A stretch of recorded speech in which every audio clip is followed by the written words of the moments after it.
Welcome to the Fifth Trooper Podcast. Hello and welcome to the Fifth Trooper Podcast. My name is Jay Shalansky, and joining me, as always, is the co-host with the most. It's Evan Bulris. Is that me? That's you, buddy. Oh boy. So what's up, Evan? Just still recovering from the weekend. Yeah? Yeah. How's that going for you? Okay. Yeah, I'm just like, I don't know. Do I wait for the music? No. So I downed. Anyways, Yeah, it's fine. I slid the audio down for them, but I left it up for us. Oh, okay. By the way, everyone, if you haven't noticed, we're doing video now. So we'll be all podcasts will be video moving forward, and hopefully anyone we interview we can do through like a Zoom meeting. Yeah, you know what I good. mean. And it's not hard. Yeah, and just show them on video as well, right? So you can get a look at these people that are making these great games and that we're talking to. So I'm sorry, your weekend, how was it, Evan? Well, it was all streaming. Streaming all the time. All streaming all the time, and Yep. then work. Yeah. This today, and then my carbon monoxide detector decided I need a new battery at like 2 a.m. last night. Oh, geez. So that was screaming. I was screaming. The cats were screaming. The dog was screaming. A lot of screaming at you. We're all screaming, and then I'm burned, man. I haven't had time to recover from the weekend. It's just been one thing after another. Samesies. So speaking of the weekend, Evan and I, if you didn't know, if you're not into Legion, we were one of 3 streams. The Fifth Trooper Network basically held the Legion Gen Con event. So we did a streaming on our YouTube channel, and then 2 of the guys from the Notorious Scoundrels did a live stream from their channel. Yep. So the Gen Con Online event was kind of a replacement for the almost like the Lost Worlds, I suppose. Yeah. Not. There was nothing on the line besides the prizes we got from our sponsors and ourselves. Right? Yeah, right. There was no ticket or anything, but Not prizes for ourselves, but prizes we gave away from ourselves. Yeah, we didn't. I could have used a mega paint set. Yeah, that's all I'm dude, saying. right? We gave away. So Army Painter was amazing. They gave us a ton of stuff to share throughout the community, both for the players and the people watching the stream if you weren't part of it. And they gave away a mega paint set to the first place player, and then also just one randomly to stream, which was great. That was super cool. So we had that event up, and it was probably I don't want to say the last wholesome Legion event, but top 4 was one of each faction. You can't was great. Ask for that, right? You can't ask for a better turnout than that. And all factions did well. Rebels and Gar were at the end, and JJ Juggernaut is the winner of that event. Yep. So that was super cool. No, man, it was good. It was just a long. It was a long weekend. Yeah, it was cool. We always, if you're new to the podcast and you haven't been with us since our Legion podcast, our goal has always been to kind of give back to the community. And once we start building our acumen and our reputation in these other games, we'll do the same for these other games. Oh, of course. Yeah, that was so we just like putting on these tournaments for the people. It's a very much community focused tournament. Yeah. And even the developers popped in on the last game. Yeah, that was cool. And we're chatting us up. Just kind of hanging out. So that was nice. No, it was good. I mean, the mod, the things people have done with that mod for TTS is just outstanding. It's crazy.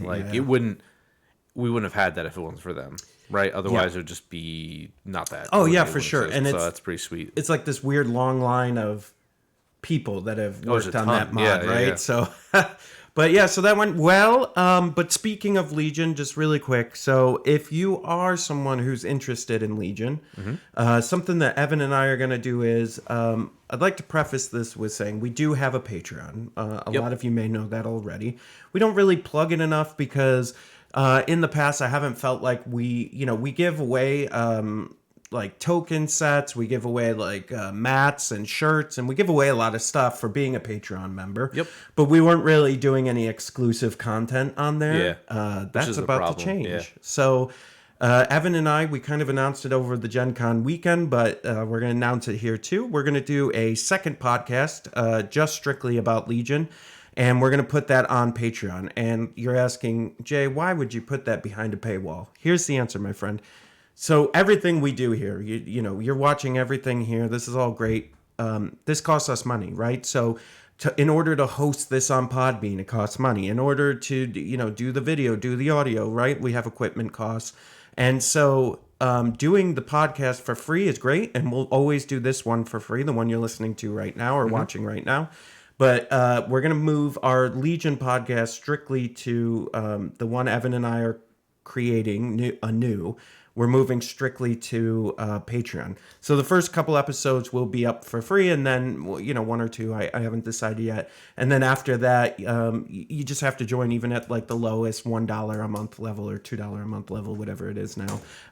If you just join at that, and, we will be putting out a Legion podcast again. Yeah. So it's there's still a want for us to talk about it. Yeah, I didn't had a lot really of people think there would be, asking honestly, us. so that was kind of a surprise to me because I just assumed like there's so many now. Right. And that's a good thing. Like that's 100% a good thing that the more people talking about a game that shows that people care about it, right? Yeah. But so people said, "Hey, we want to hear you again," and I'm like, "Okay, sure." Well, and so for those of you who are with us right now, and you're saying, "Well, what does that do for me? I care more about these other games." Well, if we can get people to listen to that podcast, to join the Patreon, then that helps us continue to support this podcast, right? And to continue to do things for this, for the normal gaming podcast. It helps us with getting stuff to do live streams, to do battle reports. Yeah. And so that, helps us to get people to help paint the figures so that we have good painted figures on the board and all that sort of stuff. So there's a lot of, there's a lot that goes into the content creation, and the Patreon is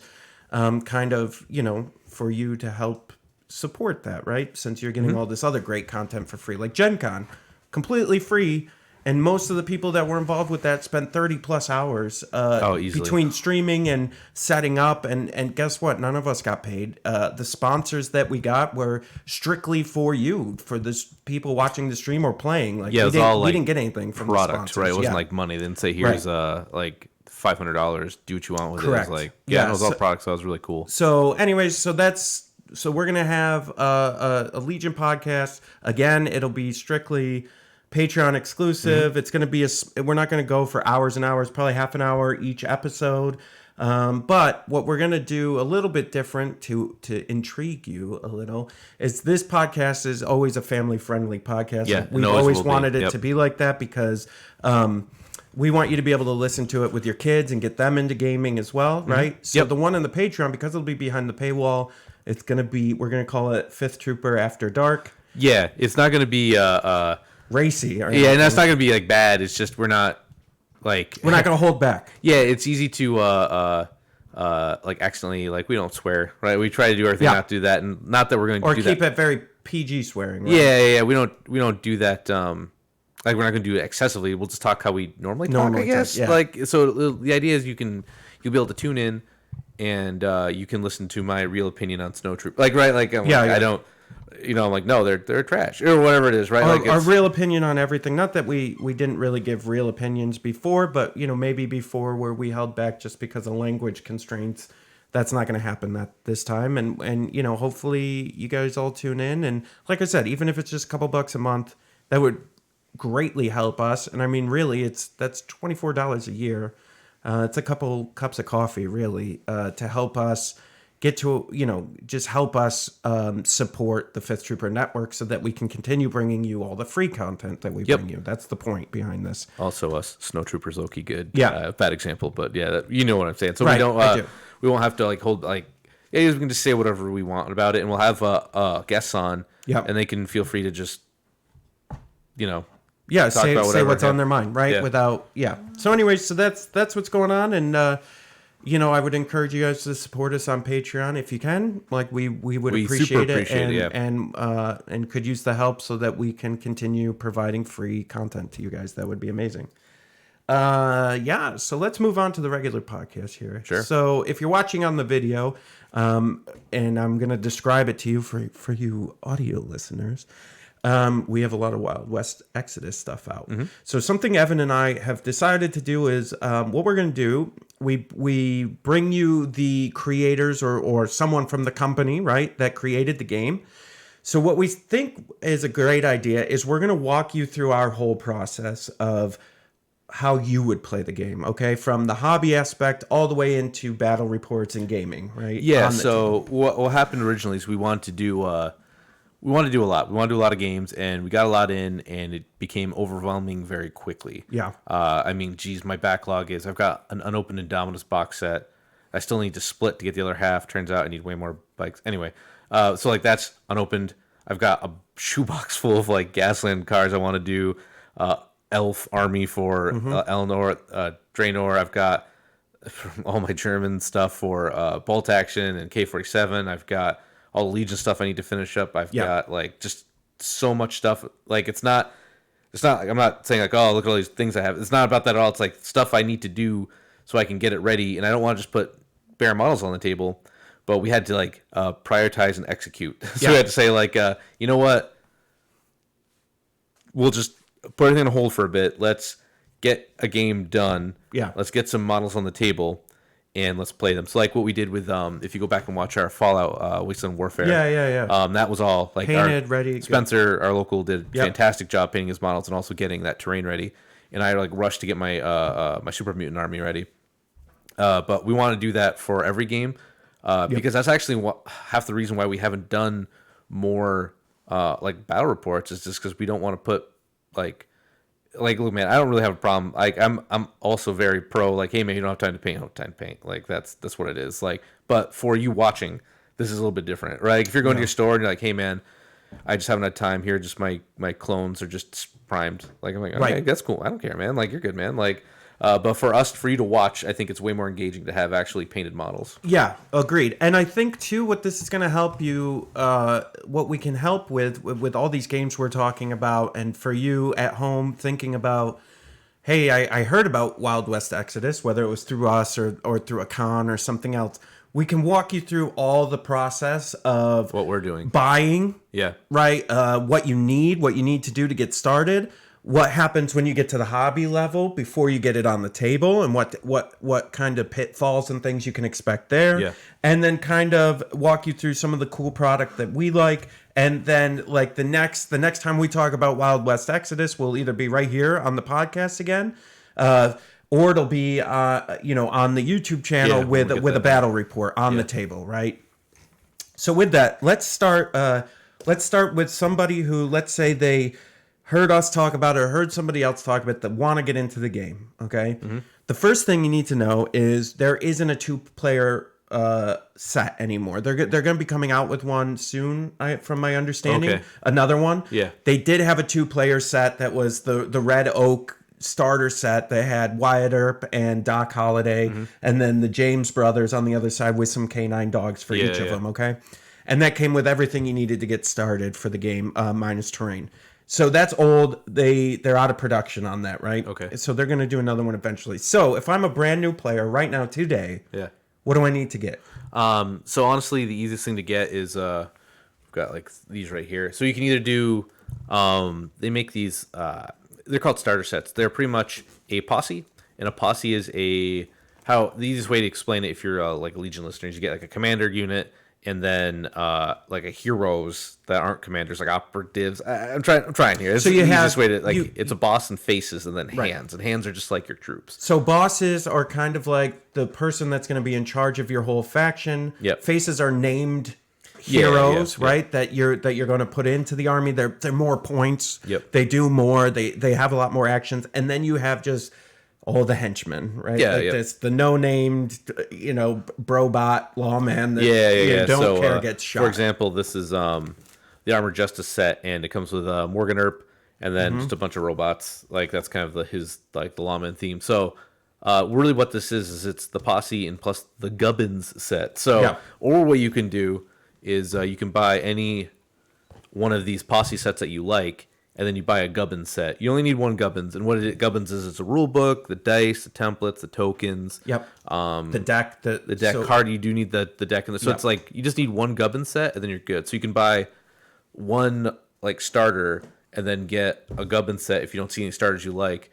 Or if you buy a starter, you don't have to buy anything else again. Like, you're pretty much good. And so once you've gotten one starter and you get all the core stuff, From then on out, you You're just good. get posse boxes. So Yeah, when you want to get it, let's say you started with the lawmen, but then you really like the regulators, which they're a cross faction posse, right? So they can be lawmen, right? And so then, okay, you're like, all right, I want to build up more. I'm gonna get the regulators posse now, and just get the regular posse set, not the starter kit. Yep. So the other thing that you need to realize too is, unlike other games, which this has a pros and cons, is that Wild West, all their unit cards and posse cards, faction cards, They're all online. they're all online. Yeah. So in order to play the game, you have to go to their website and print off your unit cards. So yes and no. Yeah. So like Or have them on your phone. Yeah, your posse box will generally come with cards that for those units, but when you buy expansions, all the cards are actually online. So that's good and bad. So the good is, right, you can see everything before you buy them. You don't have to hope someone builds like a list builder or leaks cards. You have to go to a forum. The bad thing is the same thing with like Fallout, Wasteland, Warfare. Again, it's pros and cons, right? We'll pop that. So let's pop the regulators open. And let's see. I think I got a knife over here. Hold on one second. I got my thingy nails. So, you sure? Yeah.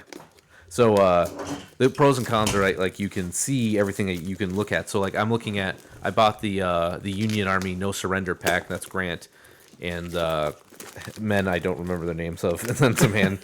I painted them by just like in a rush. Yeah, and so they're real nice box. Like I like the presentation overall. I like the It's got artwork. that cool like silver like. Yeah, it's so they did like an embossed print. So when you open the box, this is a posse box. So this is the regulator. So Yep, you get just like a ad card. Yep. You get. So just a single card telling you to go to the free downloads for the rule book and unit cards. And frankly, you don't even need to get a posse box or a starter box to get the rule book. That's all online. Yeah. And it comes with your models, all resin, and then it says your bases as well. This one doesn't come with cards, which is weird because a couple I bought did. So I don't. So maybe it's hit or miss. I don't think some of them come with cards. So what you got to do is you go up to the website. It's all on this card that you get in here. Yep. It tells you the link. So there's this card. I'm going to read it out for everybody. There's also assembly guides are all on the website. Yeah. So really, what I like about this is they're minimizing the cost to you by putting most of this online because now they don't have to print that stuff. Yeah, it's like a good and bad thing. Yeah. Right. Like I appreciate, not honestly, like a box of like 20 union models is like $25, and that's real low. But there's something about having those physical printed cards that I like Legion, right? Agreed. Like that's like I like Yeah, having those, I but because I get it, like I can't print those on my printer. But also, if I had like a digital unit, or if I did just print them off, and then like because you could just print your army on a sheet, and when you go to play, you can just hand someone that sheet, like here's my army. Right. Yeah, exactly. Well, and so the nice thing about this is they give you tiny URLs, so it's like rebrand.ly/WWX rules. That's the URL. Yeah. And they have a QR code on here too that you can scan, which is nice. Which most new phones, it's built in, especially with the iPhone, it's built right into your camera app, right? So you just open up your camera and you scan it. It's got some other information for you, and then like I said, on the website are the assembly guides for all the units as well. So that's pretty neat. What are the drawbacks of that, Evan? Not having the cards. Having them. Yeah, just not having them. Period. Like you lose some of that. It's one extra step that I have to do. Right. So like, I like Legion. Again, this is just the easiest comparison because that's probably where most of our listeners came from. Because you open the box, you get the cards, you can kind of look at them, and they're like nicer quality than I can print. They're just not on a piece of leaf paper that I've got, right? So actually, because I can't print card stock, like for my things at home, my HP printer just can't print card stock, right? Also, I did find so the instructions to build the models were quite useful. A lot of companies have been doing this lately, where they put them online and not in the box. Not a fan of that because like I had to build a couple German S boats for Cruel Seas, and the website was like, here's your boat link, and you click on it and it just shows like a picture of the done model. And I'm like, well, how do I get these little guns? I mean, again, I'm a big brain boy, so I went online, I googled it, and I'm like, okay, watch the guy put it together. Okay, but right on their website they've got it. Again, I would have just liked it in the box, but then again, I'm paying $20 $25 for like a ton of dudes, and this is all heroes, Yeah, right? hand me a pack of one of those minis so we can take a look and these at are all that. resin too. Some of them are resin, Some are are hard resin, plastic. some are the hard plastic. Yeah, But, I mean, like the resin models these are all resin for the heroes. yeah, so because that's it's the this is the regulators, right? So they're all real. So here. for example, though, so this is like it's 35 pounds, so what's that, like about 40 I think so. But you get 1, 2, 3, 4, 5, 6, 7 hero quality miniatures out of that, and if you gotta think like 40K, like hero quality miniatures start at $25 to $30. Yep. And they can go up to 40 to 50. And Legion are 15 a piece. So even if you did 2 heroes, like if this was a FFG game, you'd be at like $30-ish for just 2 models in here. And for 35 or 40 American dollars close, you get 7. So like that's, I mean, it's hard to beat. Yeah, yeah. Right? Like so that my give and take is, yeah, man, for the little effort, it's more of a first world gripe that I have to go into a website and like there's already a laptop at my desk. Yeah, right? I mean, it's not the big deal. It's just like it's still like a. So there's the negative. Yeah. Here's a positive, right? Rules are always updated. You will always have access to the current rules, And any erratas can be made immediately. right? Yep. They put everything online. Here's another positive. You don't have to wait to open the box or to watch us or somebody else see what's talk in it. about the unit to know what you can build, right? Yep, that's very good. And so, like, that's another huge positive. Like, I could just go to their website, look at all the unit cards, look at the artwork, and go, oh, yeah, I think... I was actually doing that today at work. I had a slow moment, and I opened up. I'm like, what's going to be my next union buy? Right? And then I looked at, because you can see their, like, right under their model, it says, you can look at that unit, like it's a card, like Abraham Lincoln. And then underneath his model, you can click his posse card, which is... The posse builds, how they work in this game is, so they say, like, hey, you're going to give up, like, I don't know, I've, like, played games in my head with this, and I've watched a couple games, like, I haven't really gotten in, but, like, the idea of a posse is you're going to give up pure efficiency. So, for example, like, let's say you did a Imperial gun line, like, Veers, triple shores, triple mortars, triple, like, thematically, that's not... Yeah, like a thing, right? Like you just done 3 snipers, but in this it says, hey, if you do all of Tombstone, right? If you build Tombstone, even though you're not getting like hands are pretty useful because you got like 5 guys, you're doing all heroes, so you're putting all your points in these guys, and any model in this game can die in a hit. Everyone's got 1 hit point.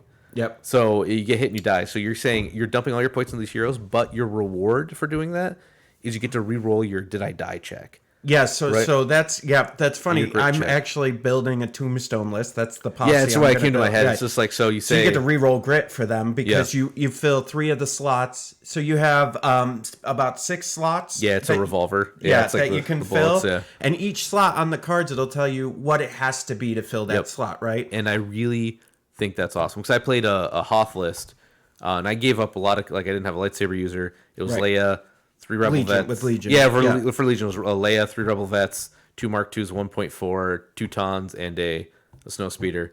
And my reward was I just liked it because it was Hoth.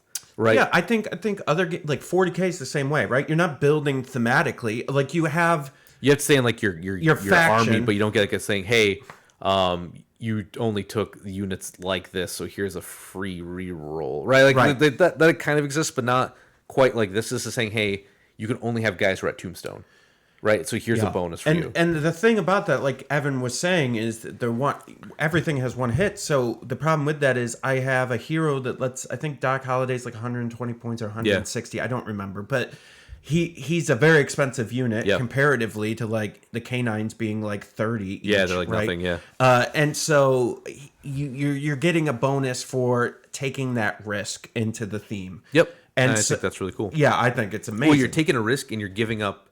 Like again, if I give me a couple months and I could probably go down and be like, all right, this is the most efficient unit in the game. If you're playing at a high level, you want 10 of these, but like that may not actually be good, right? Because I mean, look at Custard's. It's like Forlorn Hope, I think his posse's called. It's just Custard, and you have to have 6 groups of hands, which is nobodies. Yeah. So you have to have 6 groups of nobodies, and there's some. He gets a keyword. I don't know the keywords yet, but it's like Custard gains this keyword, and like, is that good? I don't know, but like that's cool, right? It's saying, hey, if you stick to this, or Abraham Lincoln's, yeah, only they Secret hunt Service heroes, only Secret Service, and you get like a bonus for that. Like, I'm way in on games that do that because I think there can be a balance where playing a theme can also be good, and not you don't have to pick like pure efficiency versus like, hey, I know this isn't a good list, but I really like these models, so I'm just gonna deal with when I come up to that efficient list. I'm probably gonna get like kicked, right? Yeah. So like I think that's super interesting. Super, my voice got really high there. Super, He's really but, excited. It's just so neat, man. Like it's it's fun. So that's a great piece about this. We can move to minis next. Yeah, let's talk about how yeah, we're super prepared. We're just like this. So let's talk about like how have your experience been painting them? Similar to other minis, right? I think the sculpts and the quality have been amazing, amazing quality. Like even I the first one I opened was the 2-player starter pack. Yeah, and that was the hard plastics on the rails, and the quality. I mean, you can only get so compared to resin, right? You can only get so high. Yeah, you give up like cost for but it was quality. really, really good. The instructions are pretty straightforward. So in the and it looks like I'm trying to see if they do it. It's a little bit harder on these resin ones, but on the hard plastic ones, they're numbered. So it'll be like B6, and then in the instructions it says put B6 here, right? So that was pretty straightforward. The thing is, they are in a couple instances, like Doc Holliday, for instance, and they need to be in a certain spot, so that can get a little finicky. So it's not like open to interpretation. It's he's holding his belt, Yeah. and so you have to like put him there. Yeah, it's not like 40K where you kind of there's easy kit bashing, right? The models are the models, right? That's which kind of is how great. It's like Legion, like that, right? You just you put the arms on there. Here's his gun, done, kind of thing. Which I don't mind, because I mean I get the creativity behind, and maybe as we move deeper into the game, I want to get more creative with it. But for me, when I start a game, I'd rather have like real clear instructions so that I know how the game was supposed to be played, and then as I get used to it, then I can kind of like. I like Warlord does a really good job of there's like here's a sprue dudes, and you're like, well, how do I build them? Like this is how we recommend you build them. But if you want all your guys to have rifles, so their hands are just open hands, so you just slip the rifle in, like you have total customizability. But the pro of that is when you get into the game, you can do what you want. The con is when you're starting, like, what do I even build? Dude, and that like, was right. Okay, so let's do a comparison to bolt action, right? Like I put together a K-47 list, and we're starting to work on those as well. But like it was like this gun must have this gun with this bullet pack and this and XYZ, and I'm like, yo, I just want to play this game. Yeah. I don't need a lesson on like guns. Like just let me build it however I want. Like what? I'm so mad about that. Yeah. Dude, it's upsetting to me because it's like I want clear instructions, but they're not very clear. They're like it's open a lot of I don't know. Okay, here's what I mean by this. They are very specific. The gun has to be the gun that he has. WYSIWYG. Right. What you see is what you get. Yeah. I hate that shit because I don't know what I want to build yet when I'm putting together the models as a beginning player. I have no idea what the army should be. Yeah, I think Legion spoiled you quite a bit. Yeah. Because it's just like here's your two guns and they just give you two separate models and you kind of build them and you're like, well.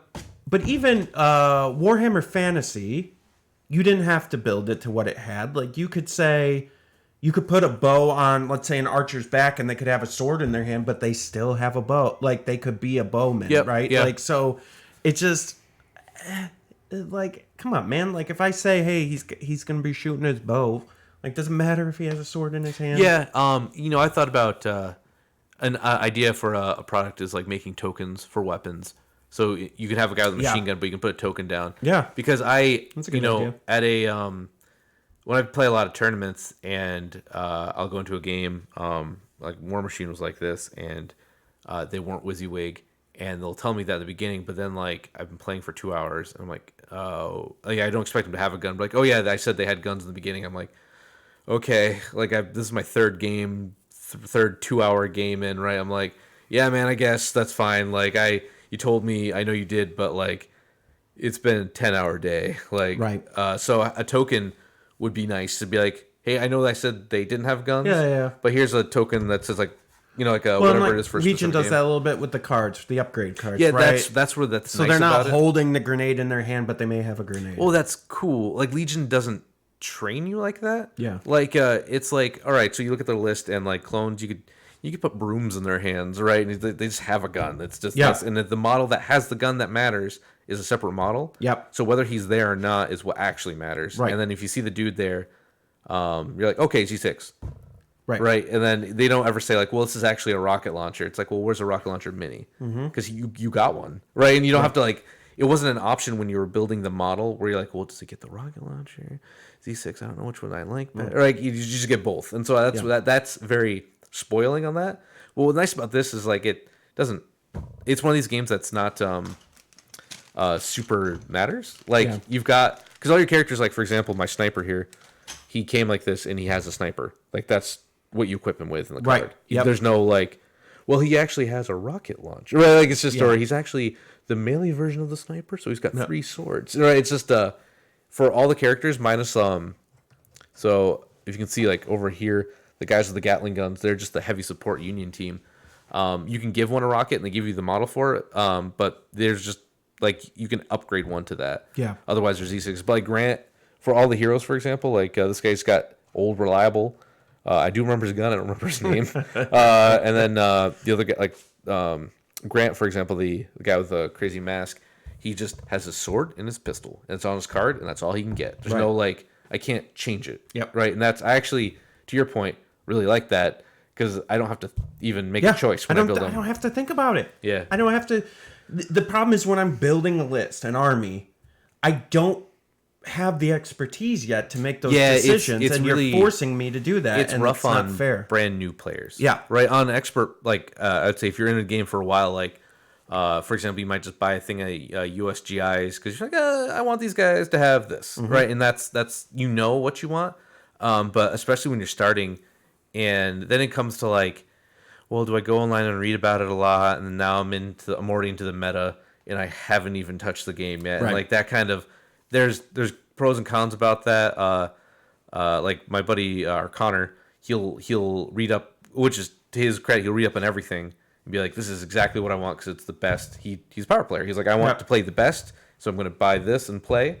And I give him some ribbing for it. But I mean, like, if you want the best thing, you just read up and do it, right? And me, I'm I call myself a tortured genius because I'm like, I'm gonna find the best build of a list and do it myself, and I'm gonna be the smartest boy here. And then I get like rolled, and I'm like, oh, Wookiee Warriors didn't do it for me. Whoa, like, but it's different. But like, you can like, there's those things, but there's something really nice about just saying like, Union, this guy is a sniper, and he's just comes with it.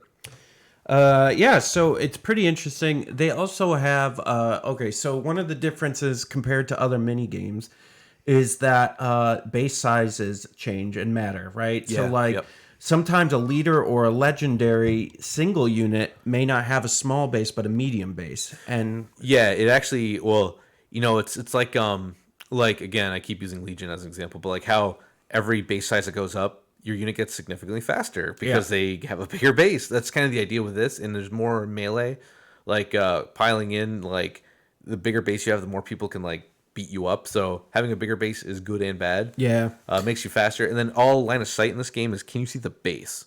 And so like a bigger base is hard to hide, right? So you're a bigger target. So there's like, it's weird. Like when you mentioned that, I'm like, why? Like I didn't quite get it. Then the more I read the rules, I'm like, oh, everything's like, can your base see their base? Well, and you avoid power creep that way too, because it's like, okay, if I have legendary Wyatt Earp, he's on a medium base. He's got a lot more crazy stuff going on. Yeah, I mean, everybody can see him. Which now so everyone's gonna be able to get a shot at him, which is interesting. So back to one of the things I really liked about this game was the bases actually. Okay. So I like the design. They're almost for those of you just listening. They're not like your typical base, right? Most of these bases that these games come with are the shape. If they're round, they're flat on the top and they just drop on the sides and that's it, right? Well, these ones almost are like like a sunken in. decoration. Yeah. You know, like they're decorative bases, which is really neat. And they leave like a little area and a lip where you can contain the basing material that you're putting in there, which I really liked that as well. I actually really liked it. So for mine, I just put pretty much I had.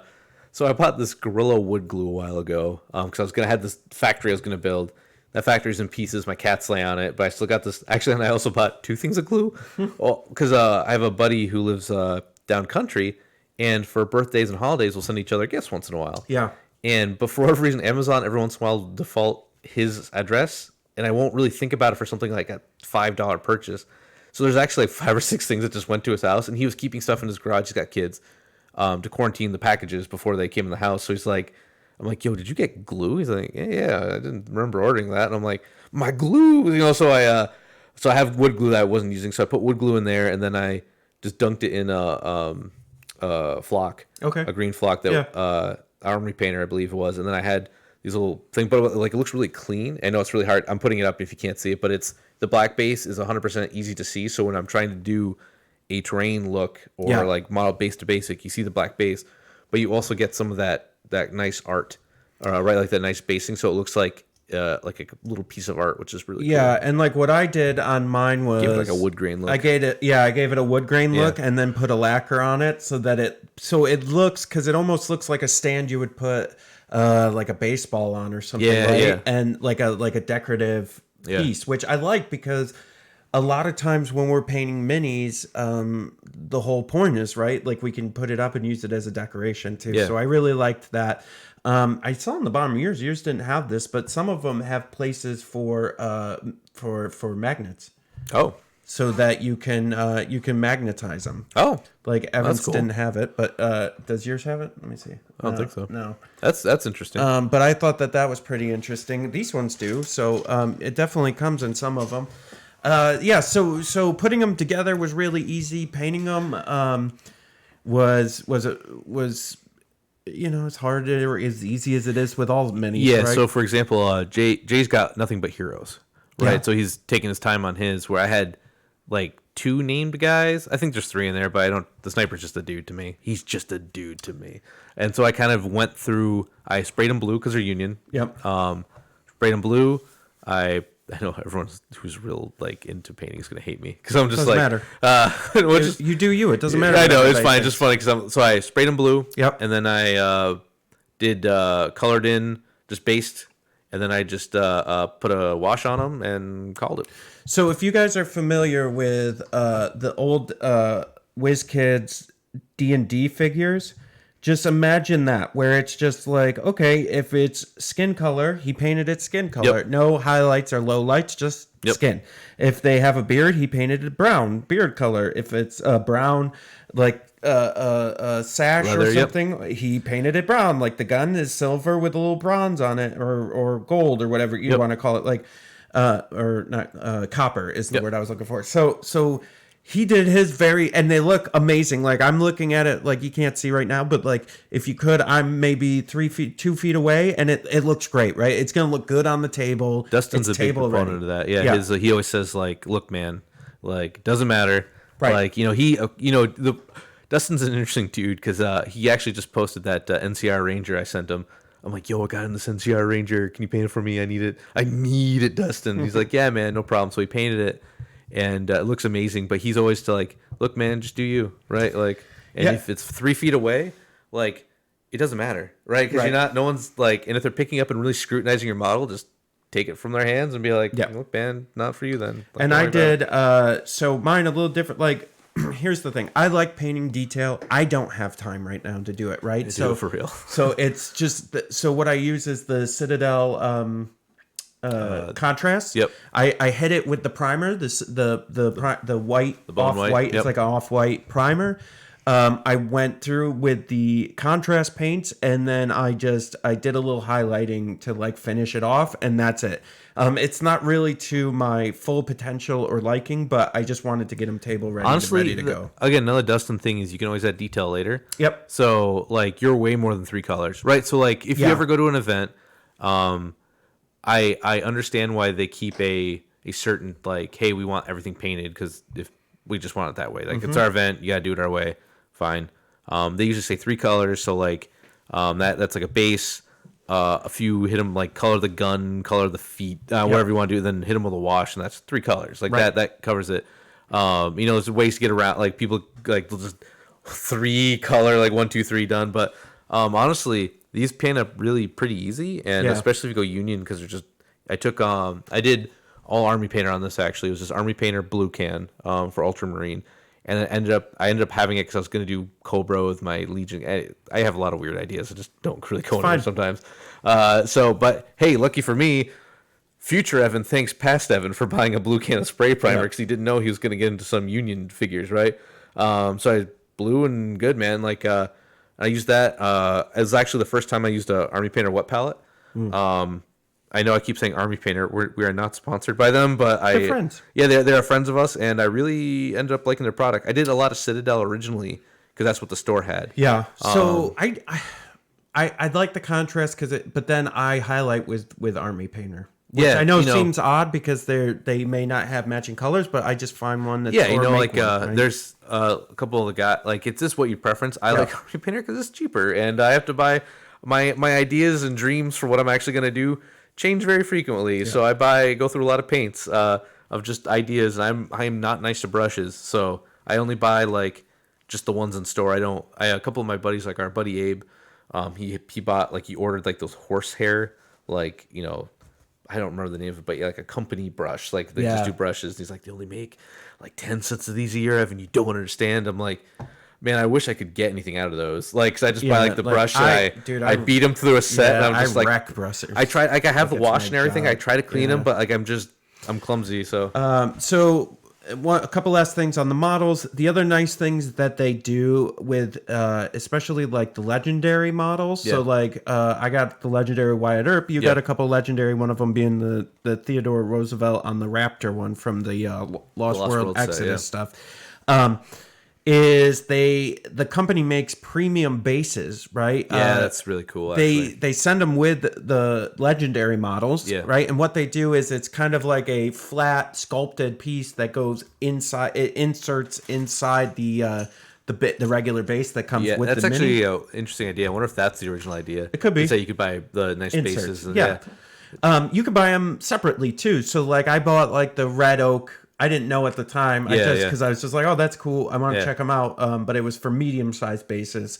But you could buy the red oak ones. You could buy all kinds of stuff. Like the Madman Dustin, like handmade wood bases. He's like, this took me all night. And originally I'm like, oh, you bought premium bases. Like, what are those? As he cut up like popsicle sticks, right? And he aged the wood and he like, put it in there. And I'm like, oh, I'm just like, oh, we just bought the premium bases. That's what I told him. I messaged him. I was like, yo, you can just buy premium bases. So it's like, you shut your mouth.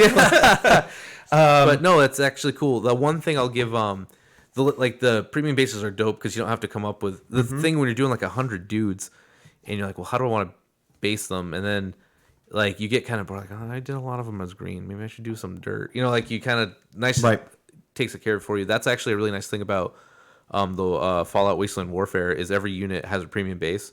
Like on it, so you don't have to like do anything about it. So it's same thing with like Marvel Crisis Protocol.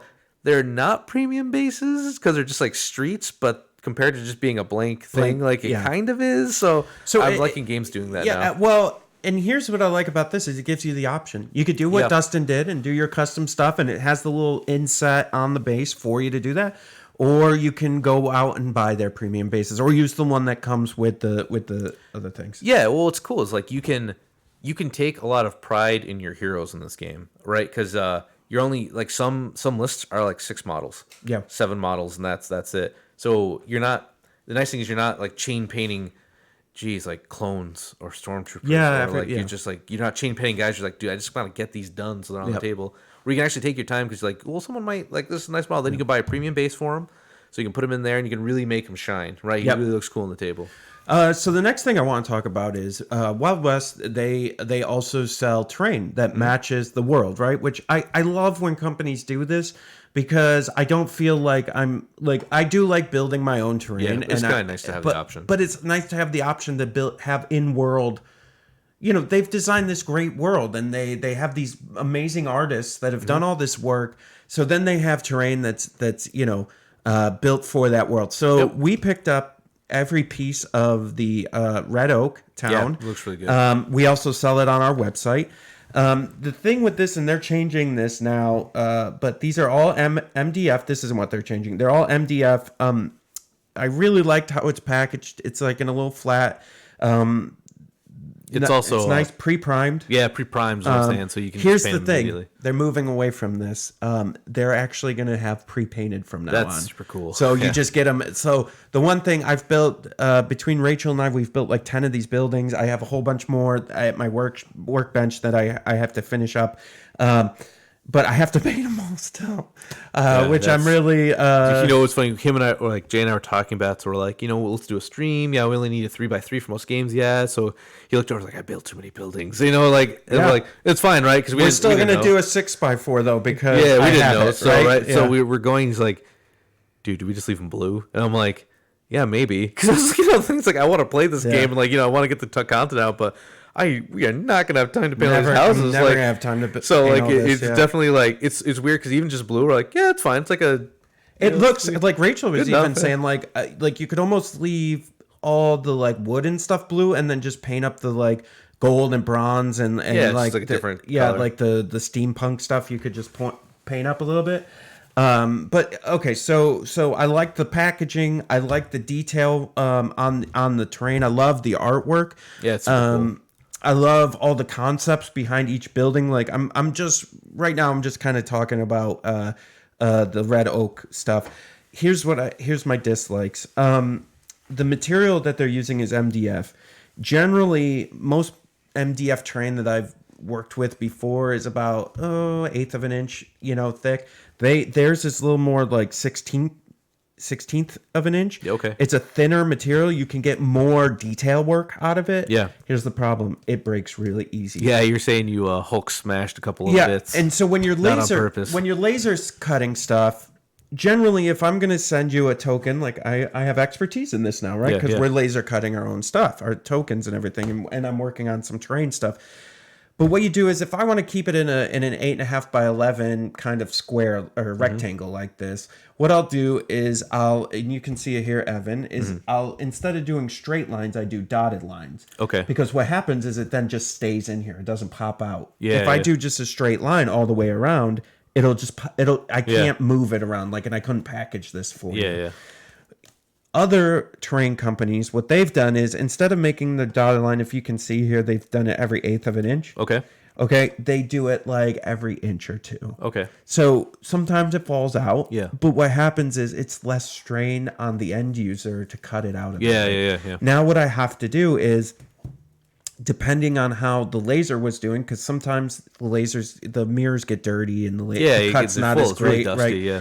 So what'll happen is I have to go through and now cut all this with an X-Acto knife. Yeah. And it takes forever sometimes. Yeah. Sometimes I can't get all the cuts done. And so like there were definitely a couple pieces on some of these that when I was like ham-handsing it out of there, like I snapped a piece and had to re-glue it, and it was a pain in the butt, right? Yeah. I don't know that I like it pre-primed, because what was happening a lot with that is when I was gluing it together, like I was really struggling with the glue and the prime and all that stuff. I'm trying to think. Overall, great product. Honestly, great it's just design. cool. It's pretty affordable. Very affordable. It's real affordable for terrain. I mean, look at pain in the balls to put together. I've got a Kill Team box that I ended up never using. I'm like getting into Kill Team, then I just couldn't get to the day to play. But I have all this terrain, and it was like the Kill Team box was like $150, $200-ish when I bought it, because it comes with like one warband, but it's the train you're really paying for in that box. Right. And the 40K train's gorgeous, but it's expensive, and it's only a little bit. Like in the grand scheme of a 4x6, like Kill Team board, one Kill Team board will fit one thing, that's fine. But like you want to play, the idea of Kill Team is it gets you into the bigger game, right? Like, hey, pull you into 40K. You've got some cultists. Yeah, you should really build a demon army with those cultists, right? And then I was looking at, like, if you look at the actual train they have, it's plastic, which is fine because you can beat it up a little bit, but it's expensive, man. Like, and then especially if you, in this current situation, you're probably not lugging this terrain everywhere. Yeah. Right? Like, you're probably having a close buddy over to play. Yeah. And the nice thing is you can put all this on your shelf. It's not really, like, get moved around a lot. Right? Or, and so you don't, like, being a little bit more fragile isn't as bad. Right? Because you're not, like, putting in a tote, I would like, never travel with this. Yeah, no. Yeah, right? Like, or even, like, leave it out in a general store. I wouldn't do it either. So the other interesting thing about this is because the way the game's played, they definitely have it so, like, that noise in the background if you're just watching is me picking up the tops. So you could take the roofs and the second floor off on some of the second floor buildings, or just the roofs on some of them. Because the way the game works is your figures can go in multiple levels depending, like, I think you have to fill the first level or have at least one piece in the first level before you can go to the second level. But what you do is, instead of putting them, it doesn't matter where they are in the building. What happens is the building becomes your unit, basically, and you're shooting from the building. And when people attack, they attack the building. Yeah, think of the a Wild West shootout, right? Because you get a like, there's a cover called Hunker.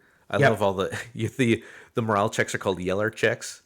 Is your unit Yeller? Yeah, no, man. And the gubbins set to get, dude, it's great. I remember I sent a couple of those keywords to my buddies, like, yo, did you make this game? I'm like, no, it's funny though. It's really good. But so, like, the idea is you're all in the house, right? And then when you leave, you can leave from anywhere. You don't have to leave through a door. The idea is, like, they just bust down a wall because, right, it's like steampunk westerns. So, like, they just shoot a hole in the wall. Like, all right, kicking out. But and what you do is you just leave one miniature. You can either put them in that floor or just next to it, just to show where it is, and then you pull the others off the table. Pretty cool. That's a really, because it's cool to have interactive terrain, right? Like, Legion's terrain's very just, like, there to block line of sight, and they do have it's not used very often, but they do have a rule set in there for destroying terrain as well. If you want to you can, for custom objectives, or, like, let's say you and your buddy, you're like, man, I don't like the fact that, like, you can keep running this house, so let's burn it down, right? Like, so you just, like, Molotov it, right? Like, they use their magic, right? There's just so much in this, like, how the setting is, so you can, like, burn a building down, which is cool. But yeah, the game is actually plays pretty quick too. So, like, even if you have a bad set, no big deal. You're back. It's like 5 turns, not a big deal. Yeah. So that's kind of our intro to Wild West Exodus, from buying to putting together. Yep. So we're for example, I gotta get more, like, I've got my union started. We each have enough to play now. Yep. No, but I want more. Right. So I got aliens coming. I've got actually the aliens are really cool because it's like black and some gray, and I'm like, oh yeah, easy. I picked them because I'm just like, 3 colors, I'm in, baby. Click. But it's cool to have, like, a monster, like the Watchers, the ones in like the desert, and then I have the Wild Warriors, I think they're called, the, like, Native American, like, werewolves. I've got those Skinwalkers. Yeah, they're cool. I'm doing so when we first looked at it, I was like, oh, I'm gonna go Outlaws, right? Because that's just my nature. But then I saw the Tombstone. Dude, I was like, Tombstone, holy! And then this the Regulators. So basically, all my choices are based off of movies. Yeah, and, that's cool. You know, though, right? and like, so I, the Regulators can be lawmen too. So it all just kind of fits into my. So I think probably lawman is the way I'm going, but I'll probably do mostly names and bosses and faces. That's right? a cool option to be able to do. Yeah. Right. Like, I made a Hoth army in Legion because I liked Hoth, but it wasn't good. Right. Like, but this, you can make Tombstone and it's good. Yeah. Right. Like, you can do cool things and you get rewarded for that. Yeah. Right. Really, and I think that's cool, man. Like, that's a really neat idea. And so instead of having to be just, like, looking for best stats, you're like, well, I'll make the like, some of them are just kind of weird. Like, the aliens are just like, this is the alien. There's no, like, right. Like, but I mean, for all the, like, outlaws, and there's even conquistadors.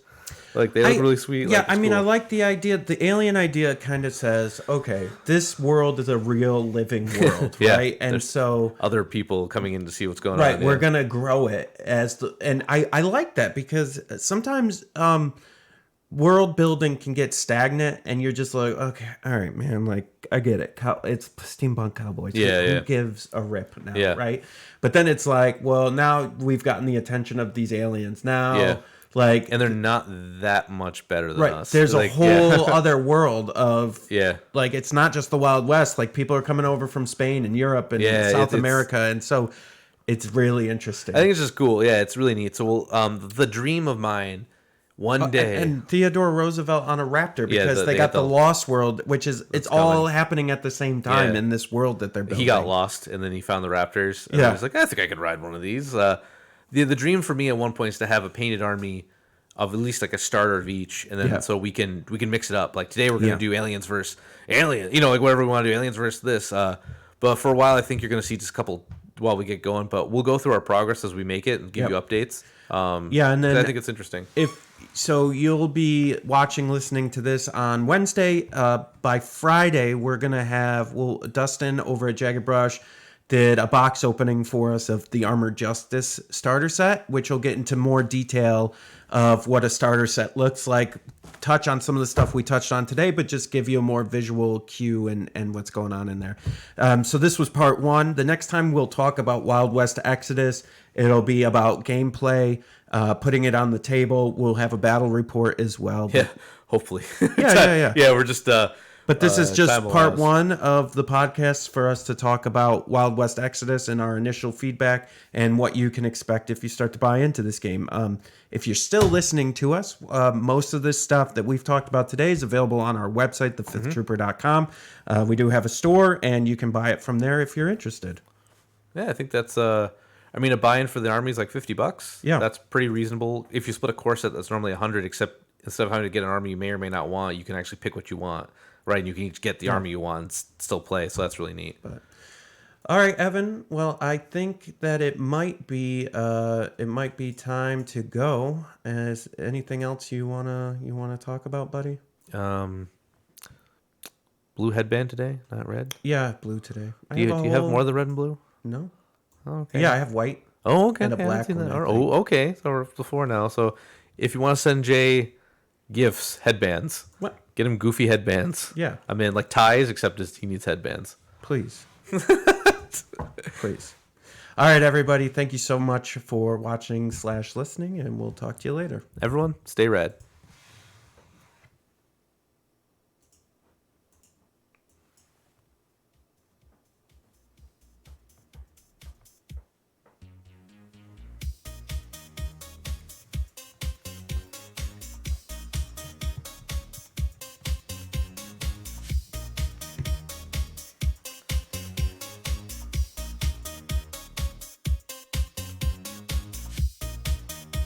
Join us next week for another edition of the Fifth Trooper Podcast.